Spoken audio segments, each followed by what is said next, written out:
అద్దంకి పట్టణానికి కూతవేటు దూరంలో డంపింగ్ చేయడం వలన ఆ చుట్టుపక్కల గ్రామాలకు ప్రాణాలకు ముప్పు. అద్దంకి నియోజకవర్గంలోని అద్దంకి పట్టణానికి కూతవేటు దూరంలో డంపింగ్ చేయడం వల్ల ఆ చుట్టుపక్కల గ్రామాల నివాసితుల ప్రాణాలకు ముప్పు వాటిల్లుతున్నది.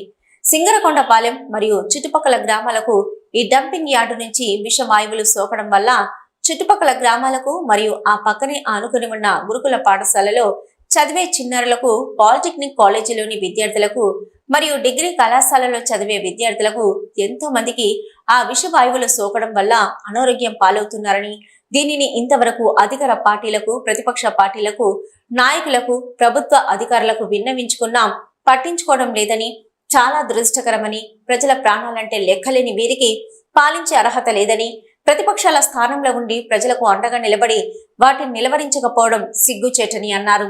మన ఎన్నికల గుర్తు కోటు గుర్తుపై మీ అమూల్యమైన ఓటు వేసి గెలిపిస్తే ఆరోగ్యవంతమైన జీవితాలకు జై భీమ్రావ్ భారత పార్టీ అండగా ఉంటుందని హామీ ఇస్తున్నానని తెలిపారు.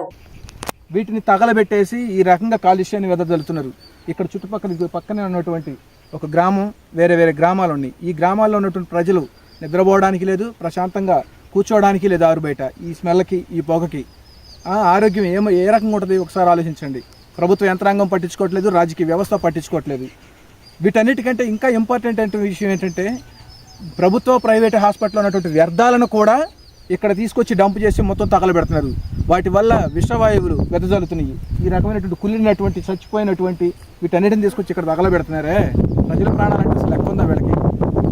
వీటి మీద ఖచ్చితంగా నేను పై స్థాయి దృష్టికి తీసుకువెళ్ళి, జగన్మోహన్ రెడ్డితో పట్టించుకోడు, హ్యూమన్ రైట్స్ కావచ్చు, ఎవరికైనా కానీ పై స్థాయికి తీసుకుపోయి హైకోర్టు న్యాయస్థానాల ద్వారా కానీ సరే ఈ డంప్ యార్డ్ని వెంటనే ఇక్కడి నుంచి తొలగించే విధంగా నేను మార్గాలు చేపడతానని ప్రజలకి, ఇక్కడ చుట్టుపక్కల ఉన్నటువంటి గ్రామాల ప్రజలకి తెలియపరుచుకుంటున్నాను.